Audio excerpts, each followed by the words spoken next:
DakhaBrakha, likened to Russia's Pussy Riot, persecuted for their fight against political oppression, but DakhaBrakha, they're Ukrainian, with a Detroit connection.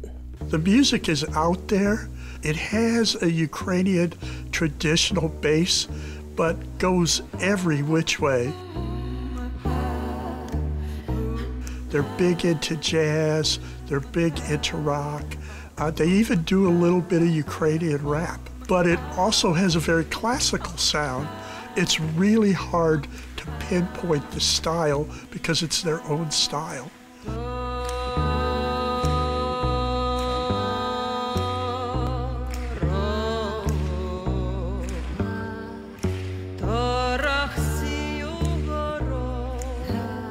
DakhaBrakha's made appearances in the local Concert of Colors music series, seen here on Detroit Public TV, thanks to Ismael Ahmed. Ahmed created the series. He got to know the band through his public radio program. Given that I, work at WDET and do This Island Earth, which is, I guess, a world music show, but a show that is allowed to go everywhere. That's unusual for radio. It's a good fit, and so I play them quite a bit.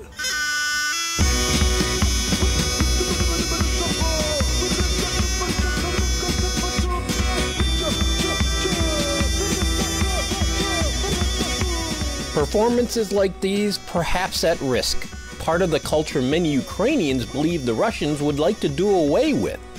Ahmed's talking with the band's artistic director, on the line from Ukraine. Yes, have you been affected by the bombing? We can hear it all the time.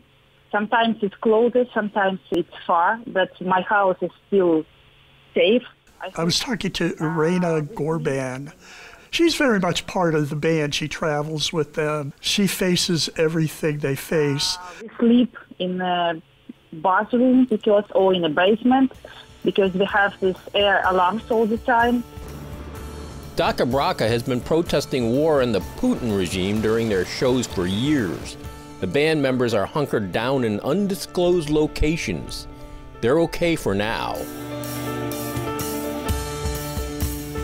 It's a mainly women's group, and so I don't think men could make that kind of music.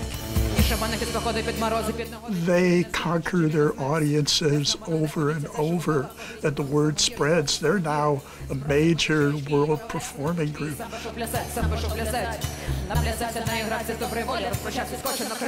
Turns out that their agent, Bill Smith, is an old friend of mine, and he is a discoverer. He finds some of the best music on the planet, and not your normal music. So he's the one that turned me on to them.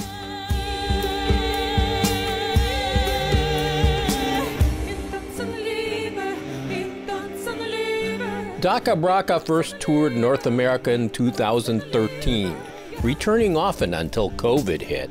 There were plans to come to the US again in late March, but then came war. They are literally shelling right now.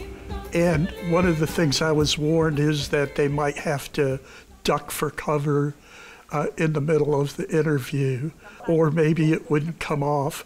The Russian authorities are trying to take down internet and all possibility of communications. So this was done under duress, but they are brave, and Iryna is brave, and so, they want the world to know what's going on.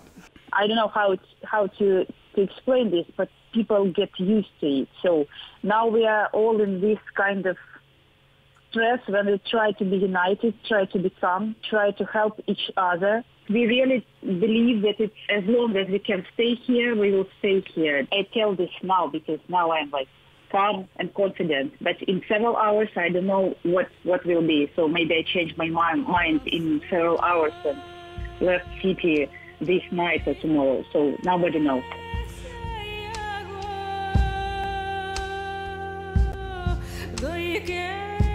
Whether it's Concert of Colors or This Island Earth on WDET, we're living in a world where this music is being made where horrible things are going on and people are struggling, but they're also struggling to tell us.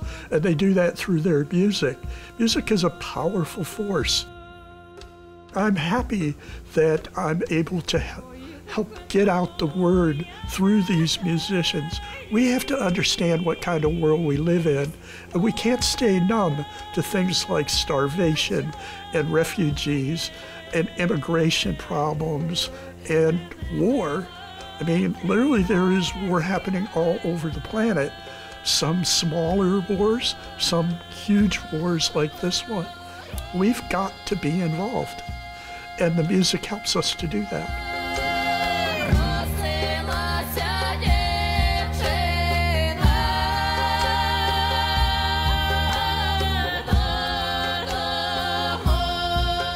Do you think that you will ever be playing music again? For sure. No any doubt.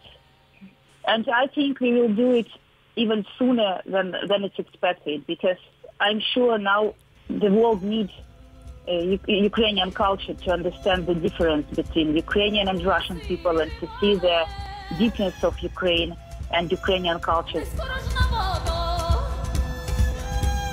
They are a direct target,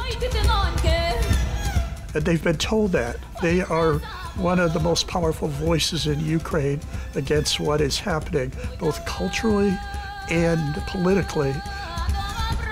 And so they do these interviews at a great, great risk.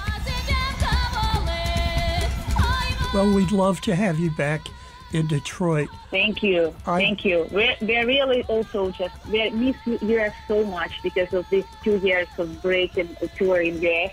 It's really very moving and very, very great to hear this.